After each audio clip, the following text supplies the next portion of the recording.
père de 8 enfants. Je n'ai que des filles. Bana mibali bango tu bakufa. Tikalaka na bana basi. Oya soka bango yomoni. Angina Irsil. Depuis bazali wana ti sikoyo naza kopi na moya ko scolariser bango te.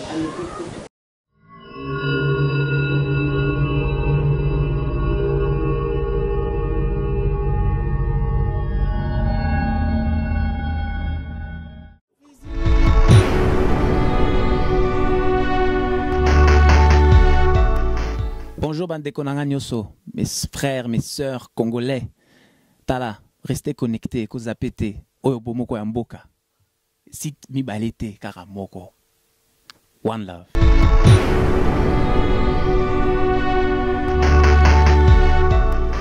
Merci beaucoup à vous, nos internautes de www.bomokoyamboka.com. Lelo bomoko ya mboka toza isusu awa ilongola bandeko na biso.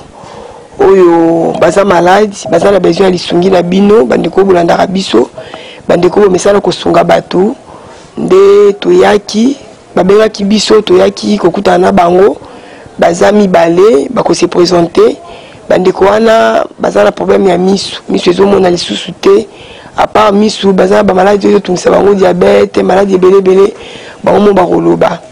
Nde bameki koluka lisungi bazana lisungi te muto kosunga bango azate nde babengaki biso toyaki awa na Yolo na avenue Niemba Yolo Nord na avenue Niemba numéro 22 bis na commune ya Kalamu na ville ya Kinshasa précisément na RDC nde bandeko babengaki biso toyaki pona kokutana na bango kosola na bango po na koluka lisungi epai na bino balandi na biso bolandaka biso bomesana kosunga bato ya mutema malambo bomesana kosunga bato ya pasi nde toyaki kokutana bango sans plus tarder toko passer micro nanga epai ya bapapa bakosi présenter d'abord bango moko misu ezokoma kaka flou suka 2008 nde en tout cas nazomona lisusu te epai nazali kosala balongolinga musala awa pe esika tovandaka lokola comme awa mai en tant que diabétique makolo ezalaka na mai moya kovanda eza te sika nazali kosala badeplace nga nake na Jamaïque na kitambo me lokola miso ekokufa wana balobi olongo musala par conséquent bima mpe na ndako na biso babimisi ngai nde kozonga nazongi awa na esika oyo navandaka kaka boye awa soko tozala na periode ya mbula me omoni awa nyonso mai na mai yango wana pasika banda 2008 wana ozwa basoin moko te approprié pour la miso rien kaka balobaki nanga badocteur akomaki de kisi timoptole na pyrocarpine nde yango nazalaki kotangisa na miso par après change bezalaki biloko moko te mwa mone ebandeli okomona mwa litanga moke neti tozalaki soko mwinda ezali kuna okomona yango mwa tasha mwinda kaka wana par après ebungi nango libela. Papa Pierre oza na mwasi na bana bon depuis nde nayebisi bino kaka depuis miso ekufi toza nanu kuna na kitambo mwasi alobi yo miso ekufi nga na ozala so na mobali aveugle te ake na ye donc nazalaki obligé nazonga na bana awa atikela bana boni père de 8 enfants je n'ai que des filles bana mibali bango tu bakufa tikalaka na bana basi oya soka bango yomoni Angina Irsil depuis bazali wana ti sikoyo naza kopi na moya ko scolariser bango te donc bakenda classe te banda Irsil azawa oyo mwana tsuka wana tikalaka le mana bango akei tikala ina ne demi donc maman ya tikaka na ina ne demi ti sikoyo Irsil otangaka te bon yo nani yo kombo nani yo na Irsil yo kotanga te bon yo kombo nani Ange otangaka te donc ça fait très mal hein papa aperdaki misu na ye azalaki su komona te mwasi na ye akimi ye atiki ye na bana mwana na ye asuka atikalaki na une année et demie nde boti komona wana 11 jusque là aza même pas scolarisé papa alobi misu na ye eza diabète nde provokaki misu na ye ke akoma omona susi te par rapport à bamoyen azwa soin approprié eza te nde jusque là donc atiakakisi te asala eloko te mpona misu nde yango moni ayaki aza na besoin ya bato motema malamu bakoki kosunga ye soki bakoki kosunga ye papa me namoni yo susu na plâtre na likolo eza nini susu boye osaki accident Oui. osaki accident ndeni Le 20 avril. Le 20 avril, babengisaki biso aveugle nyonso kuna na INAV, Institut National pour Aveugle, kuna na Willery. Ok, kuna de 7h ti 17h bazokembisa biso kuna, on était toujours debout kutu mwa kovanda eza te. basungaka bino na INAV yango Bon bakende kaka o bopesa toza na besoin bolakisa titre scolaire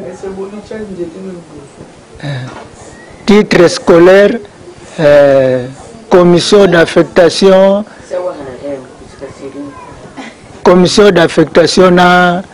na carte électeur. Je crois bien ezaki biloko wana nde bazalaki kosenga biso. On a présenté ça bato kitaki kuna na l'air nini 17h tolongo kuna na INAV malembe toyokokota na lupango ya mama yemo tobimi enfin na avenue Kasavubu en face ya avenue Rwakadingi to traverser to bande kutuantame liboso Rwakadingi wana quelques mètres poto za bisi ya yolo butu pe déjà essayer kotaki tozozela biso comme na kwa ya Rwakadingi tozela bisi butu pe essayer kotaki déjà comme 18h comme wana tango babeleli kaka yolo na seconde wana na yoka batutinga na sima wa na koi wana mwana tozalaki na ye Debora azalea wate siminga na liboko ya gauche na koi boye na yoki mbala moko pine ya kano emateli ngai awa na likolo awa bongo baba fini penza na sapato basangisi na me droite oyo sapato nazalaki na bapota kaka po eseka okina nazoganga nakufi na likolo ola mulili esekotaki nazoloka bazoloba na chauffeur zonga mukesima nayoki ntango azongi nsima nde pine elongo heureusement bapolisier bazalaki wana mibale bayeba lokotinga bakotinga na kati ya kamio ya moto ya meatakinga wana tobandi koya nazolela makasi vraiment pasi moko makasi koketi na bondeko na limete 7e jour ntango tokomi kuna kotinga na urgence wana bandi examine babandi otraite ngai kolinga batunga lokola naza diabétique bastress wana nasalaki kolelo nalelaki na koganga wana batali glycémie liboso avant tout nasala accident glycémie ezalaki nango ase ya 164 ntango wana batalinga glycémie emati 319 bandi kotraite nga wana lendemain basali radio ntango balobi ke moku awa ebukani tongo etani batinga plate docteur alobai omo esala 45 jours mais 45 jours yango ekokaki depuis mercredi oyo eleki mais mpona zonga kuna balobi ilfaut nafuta radio nakota sur radio 45 000 nafuti consultation ya docteur 17500 voyez mbongo wana nyonso to eza nango te moye mpe badégage ngeloko eza te papa kangami na plate yango na likolo po so tosali 45 000 na 17 000 wana ezosala biso ba 60 quelques mille donc apropos ba 40 quelques dollars ba 45 dollars ba 44 à 45 dollars des autres pour l'onglet plâtre. Or, en état diabétique, des plâtres, les autres dans les colobons, et ça m'a bête pas. Ça m'a bête. D'abord, pour un diabétique, circulation, ils ont comme 2000 dans ma cour. Et puis, je ne sais pas tout ce temps, dans un coin, ça, na kati, je sapi. Mais que ba mycose s'est développé déjà. Ce qui est bon, en tout cas, c'est malheureux pour nous. Il faut le voir, la soya. Mais insuline nous aura caca. L'insuline nous aura insuline dépendant. En même temps, nous avons des sous hypertendus. Donc l'insuline nous ressemble à chaque jour. Ressemble à chaque jour. Chaque fin du mois, nous sommes. Le cholestérol qui wana, il faut flacon 5500. Ma sérène c'est chaque jour.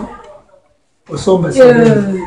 Tonga wana po na salle lango, au lieu les États-Unis qui na salle mususu 3 fois. Donc tonga moko ko chez na bois qui commencé na 3 fois yango wana.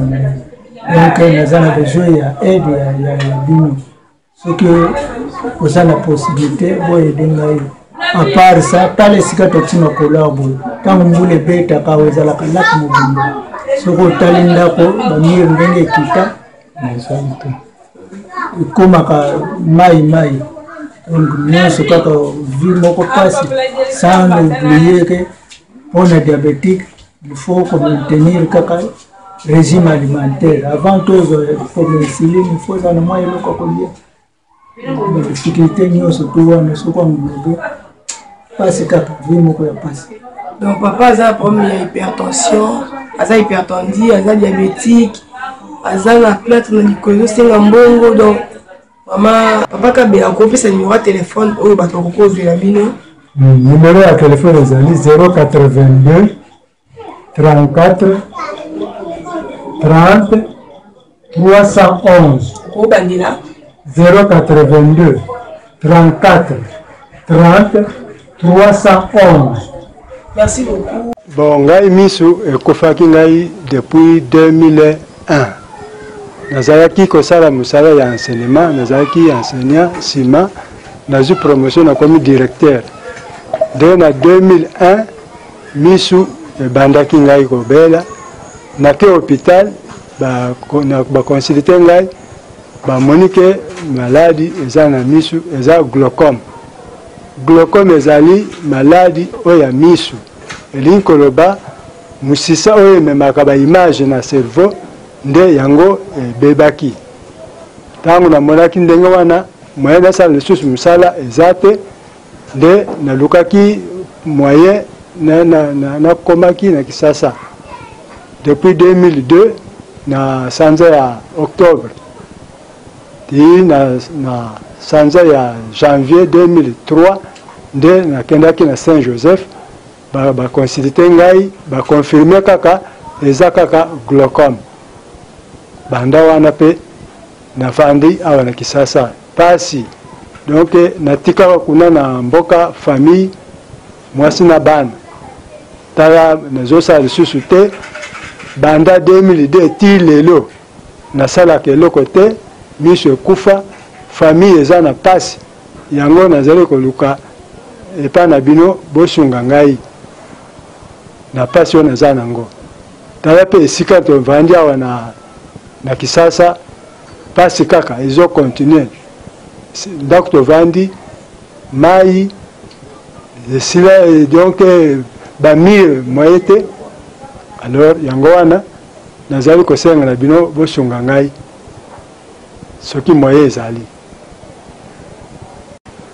yango napesi numéro na ngai soki bolingi bo atteindre biso oyo toza na ye azali grand frère na ngai to nga mutu nde nalandi ye biso mibale toza na pasi. Numéro na ngai ezali 082 34 30 311. Nazongeli 082 34 30 311. Bandeko na ngai biso toza na pasi biso mibale bosunga biso pamba te vie eza pasi na mikolo encore bezomona na makambo ndenge ezoleka na mokili mobimba pasi na biso bato eza na bandicap donc moyen eza te yango tosengi bino bozala na motema malamu bosunga biso. Bon, je m'appelle Lucas Gérard. Ngamutu nazali grand frère ya ba citoyen au bino bozotala na télévision. Ezali baleki na ngai o bazana difficulté bango bazana ngo et ali ngai mutu nazali neti ya na bango liboso. Alors soki mutu ya mawa akoko sala pona ko aider bango. Parce que bo aider bango biso botali bino moko bomoni situation ndenge ezali bomoni pe ndako bafanda ka bomoni pe bana bazali wawa bakota classe te makamunio so passe na passe. Alors yango to sali SOS pona ko luka bato ya mamtema mawa pona ko aider bango po soki bo aider bango na canal na bino de nzambe ko sala pour l'essentiel yango wana to lobike problème l'essentiel tuzana ngo po sito ya azan accident mbongo yokota hôpital yokondo lungule sima usomba insuline ni tu azana ngote même tunga pamba ngai kutu nazana musala moko na ko sala ko porter la situation wana te yango tuzo senga lisalisi bata mutema mawa ko ba moni makambo biso tuzo ba moni biso na télévision ko landa ke bato yo basalisi biso obengi tozangi mbongo ya ko misalisa kolia pasi ndako pasi hôpital pasi mamunioso isika kufanda pasi hao tozali penga ke ba propriétaire te to yake pa ndeko poto fanda ndengo wana tuza oluka ni tukoko se parnier so pe boede biso nga musala na sala ya maboko ezali musala moko ke nazo mbongo na ide bango kokate peut-être mutata matériel ya ko salilaka pourvu que nazo moyen ya ko aider bango d'être matériel nini ko lo ba ko pesa ba matériel nga nazali ko na sala ka couture atongaka na ko zo ta machine ta nini ko salisa ata moyen ya kosomba ma machine agbe yango moko machine pourvu que machine pour muto apporter ngo ko zana moi problème moyen ya kosomba machine puisque ba machine ilikuwa tusala ka zana machine ya kutongela ukozo moi tisi otongi moi ile ko moto azui ozi mwambo ko ide baninga yango tuza osenga soki muto ya musala malamu azali muto ya mutema mabe mawazali asalisi biso. C'est ça le problème. Merci bandeko nyonso bauti kolanda biso elongola ba papa na biso baza problème na miso baza besoin ya soutien na bino papa Pierre Kimbeni na papa Bonaventure baza na besoin lisuni na bino balandi na biso ya bomoka mboka vraiment mo bauti kolanda ndeni za pasi donc eza pasi pona libota oyo baza na soutien te c'est le grand frère na bango nda sungara bango. Mais là, c'est quand frère na bango wana pe azali sous na moyen ko sunga bango te pona sala azala musala malonga te oyo ekoko pesa mbongo pona sunga bandeko nae. Problème plus c'est qui pona papa na biso Jean, papa na biso Pierre Kimbeni yende azala problème à misu, azala problème à diabète et de cela a oti ko sala accident wana batie plâtre wana ezo senga elongwa ba jour oyo do médecin a senga ki po ba longola plâtre wana esi eleki mais mbongo yako futa médecin to ko kota radio pa yeba est-ce que muku ezongi na place ou non po ba longola plâtre wana nde ezate ya ba ndeko na biso ba yaki pa na bino balandi na biso bosungaka bato na nzela na biso bomoko ya mboka soki boki kosunga bango vraiment ekosala bango malamu komona bapapa boye bazosouffrir donc eza pasi donc nous esali biso pasi etouche biso yango moni vraiment er tomonaki bango basengi biso balobaki baleka na nzela na biso mpona koluka lisungi epai na bino tohésitaki te kozwa bango po bango moko baloba na nzela ya micro ya bomoko ya mboka po boyoka bango pesi ba numéro na bango moto nyonso ya mawa oyo atushamaka to ya simbamaka azaka touché na na ba événement ya pasi oyo bandeko bazo passer ba papa na biso bazo passer ba pesi ba numéro na bango bokoki ko benga bango pour na ko joindre bango baza na Yolo Nord na avenue Niemba numéro 22 bis et na ba numéro na biso peso le ka bokoki ko joindre bango mais déjà comme ba pesi ba numéro na bango bokoki ko benga bango moko pour na soutien na bino vraiment bo sungai parce que azo souffrir na plâtre wana donc imaginez un peu que insuline bazokango une fois tongana basali la une fois usage unique mais yé azo sali lango 3 fois donc après que ça pas na comme sous usage unique donc ça utilisé pour la première fois à sali deuxième fois troisième fois imaginez un peu ce qui s'appelle et que ça là que causer et que causer pour na papa na biso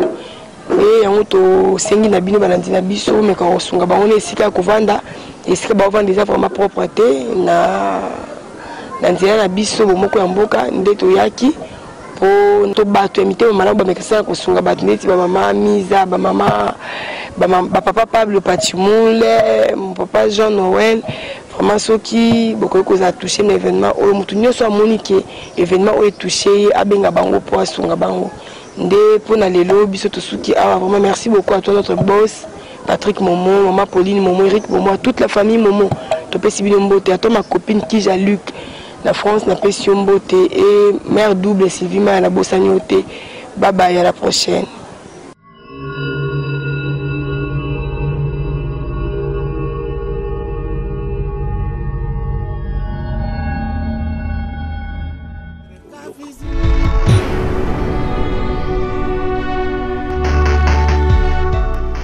Bonjour Bandeko Nanga Nyoso, mes frères, mes sœurs congolais. Tala, restez connectés, kozapete, oyo bomoko ya mboka. Sit mi balete karamoko. One love.